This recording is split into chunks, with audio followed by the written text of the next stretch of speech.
दोस्तों ये वीडियो सिर्फ आपको जागरूक करने के लिए बनाए जाते हैं। ऐसे कोई भी वीडियोस देख के आप खुद के ऊपर कोई भी ट्रीटमेंट का इस्तेमाल ना करें। अगर आपको इस तरीके का या किसी भी तरीके का कोई बीमारी होता है तो एक क्वालिफाइड डॉक्टर को दिखाएं और उनके प्रिस्क्रिप्शन के मुताबिक ही ट्रीटमेंट स्टार्ट करें। सेल्फ मेडिकेशन को ऑलवेज अवॉइड करें। दोस्तों किसी चीज से एलर्जी या इरिटेशन ये तो हम सभी समझते हैं। जैसे कि किसी को साबुन से एलर्जी हो सकता है, किसी को सीमेंट से हो सकता है, जो लोग पूजा करते हैं उनको कभी कभी फूलों से एलर्जी हो सकता है। लेकिन ऐसा भी एक एलर्जी होता है जो हवा यानी एयर से होता है। साउंड्स इंटरेस्टिंग, लेकिन ये बहुत ही कॉमन है दोस्तों। इसको एयरबोर्न कॉन्टैक्ट डर्मेटाइटिस कहा जाता है। नाम पे मत जाइए, ये हमारे देश में बहुत ही कॉमनली देखा जाता है। इसमें क्या होता है, जो एलर्जिक पार्टिकल्स होते हैं वो एयर के साथ मिला हुआ रहता है, यानी नेकेड आई में वो इनविजिबल होता है, हमें वो दिखते नहीं है। और जहां पे वो रहते हैं उस एरिया से जब हम गुजरते हैं तो हमारे स्किन के जो एक्सपोज पार्ट्स है, यानी हमारे फेस, हमारे नेक, हमारा अपर चेस्ट, अपर बैक, हैंड्स, जो औरतें साड़ी पहनते हैं उनके कमर, पैर के कुछ एरियाज, इनमें वो जो एलर्जिक पार्टिकल्स है वो चिपक जाते हैं और फिर उस स्किन के ऊपर हमें एलर्जिक या इरिटेंट रिएक्शन होता है।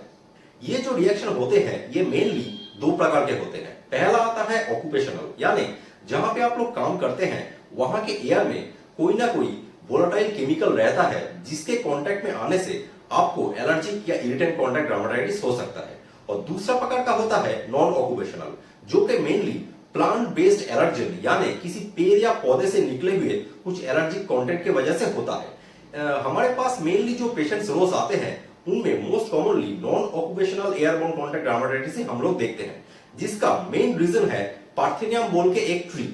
ये जो पेड़ होता है ये एक बहुत ही छोटा सा पेड़ होता है जो हमारे जो रोड्स होते हैं, रास्ते होते हैं, उनके दोनों साइड्स में, या जो फार्मिंग लैंड्स होते हैं उन लैंड्स के चारों ओर, या झाड़ियों में, या जो लोग गांव में रहते हैं या जंगलों के नजदीक रहते हैं उनके घरों के आसपास भी ये पेड़ रह सकता है। इन पेड़ों से जो रेणु या पोलन निकलते हैं उससे हमें ये एलर्जिक रिएक्शन होता है।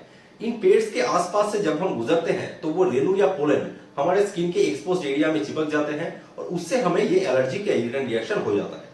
अब पेशेंट्स आके मुझे कहते हैं कि सर हम लोग उस एरिया से तो इतने सालों से आ जा रहे हैं, इतने सालों से वहां पे काम कर रहे हैं, रह रहे हैं, तो इतने सालों में तो कभी एलर्जी नहीं हुआ, अचानक से कैसे अभी इस उम्र में आके एलर्जी हो गया। तो इसका रीजन यही है कि हमारे स्किन के कांटेक्ट में वो एलर्जिक कंटेंट आते आते एक टाइम के बाद हमारे स्किन को वो पेनिट्रेट करते हैं। पेनिट्रेट करके अंदर घुसने के बाद हमारे शरीर के जो इम्यून सिस्टम होता है उसको वो ट्रिगर करता है। ट्रिगर करने के बाद वो एज ए एलर्जिक सब्सटेंस हमारे इम्यून सिस्टम के मेमोरी में स्टोर हो जाता है। फिर दोबारा जब फिर से वो एलर्जिक कंटेंट हमारे स्किन के कांटेक्ट में आता है तब उस मेमोरी की वजह से बहुत ही जल्दी हमारा इम्यून सिस्टम ट्रिगर अप होता है, इम्यून सिस्टम एक्टिवेट हो जाता है, जिस वजह से उस इम्यून रिएक्शन के चलते हमारे स्किन के ऊपर हमें रैश दिखते हैं, जिसको हम एयरबोर्न कॉन्टैक्ट डर्मेटाइटिस कहते हैं। अब इस बीमारी में क्या होता है, हमारे जो एक्सपोज्ड एरिया होते हैं यानी face, neck, V area of the chest, हमारे हैंड्स, इनके ऊपर इस एलर्जिक रिएक्शन की वजह से छोटे छोटे या कुछ बड़े आकार के लाल लाल दाने दिखते हैं, जिसमें बहुत ज्यादा खुजली, इरिटेशन, जलन ये सब हो सकता है। और बहुत दिनों तक बार बार ये रिएक्शन होने से और खुजाने से कुछ एरियाज में लाइकेनिफाइड यानी मोटे मोटे हाइपर पिगमेंटेड यानी काले काले लेशंस भी हमें दिख सकते हैं। इसके ऊपर लाइकेनिफिकेशन की वजह से वो जो स्किन है वो फट सकता है, वहां पे सेकेंडरी बैक्टीरियल इन्फेक्शन भी हो सकता है। अब देखिए दोस्तों, इस बीमारी को तो हम क्लिनिकली देख के ही डायग्नोसिस करते हैं, इनमें कुछ भी इन्वेस्टिगेशंस करने की जरूरत नहीं पड़ता है। लेकिन कभी कभी ऑक्यूपेशनल एयरबोर्न कॉन्टैक्ट डर्मेटाइटिस में किस चीज से हमें एलर्जी हो रहा है वो डिटेक्ट करने के लिए, वो जानने के लिए पैच टेस्ट या प्रिक टेस्ट करने की जरूरत पड़ सकता है। अब दोस्तों इसके ट्रीटमेंट पे आते हैं। देखिए, ट्रीटमेंट का सबसे इंपॉर्टेंट पार्ट है प्रिवेंशन। जिस चीज से आपको एलर्जी है उसको आप कभी भी रोक नहीं सकते हैं, मतलब उस चीज को आप कभी चेंज नहीं कर सकते हैं। तो आपको क्या करना होगा, आपको जिस चीज से एलर्जी है उससे दूर रहना होगा। इसका साफ मतलब यही है कि अगर आपको ऑक्यूपेशनल एयरबोर्न कॉन्टैक्ट डर्मेटाइटिस होता है और आपको पता चलता है कि किसी खास केमिकल से आपको एलर्जी हो रहा है, तो आप ऐसा कोशिश कर सकते हैं कि उस केमिकल से दूर रहा जाए। अगर ये पॉसिबल नहीं है या तो फिर पता नहीं चल रहा है कि किस चीज से आपको, किस केमिकल से आपको एलर्जी हो रहा है, तो आपको अपना काम बदलना होगा, अपना ऑक्यूपेशन चेंज करना होगा। इसके सिवा और तो कोई रास्ता है नहीं। और अगर आपको पार्थेनियम ट्री से एलर्जी हो रहा है तो आपको अपने आने जाने के रास्ते बदलने होंगे ताकि उस पेड़ के नजदीक से आप ना गुजरे। और अगर आपके घर के आसपास ये पेड़ उगा है तो उनको साफ करना होगा। और जब आप काम पे निकलेंगे तब आने जाने के टाइम में आपको अपने शरीर को जितना हो सके ढक के रखना है, ताकि एक्सपोज्ड एरिया कम हो जाए और वो जो एलर्जन है वो स्किन के कांटेक्ट में ज्यादा आने ना पाए।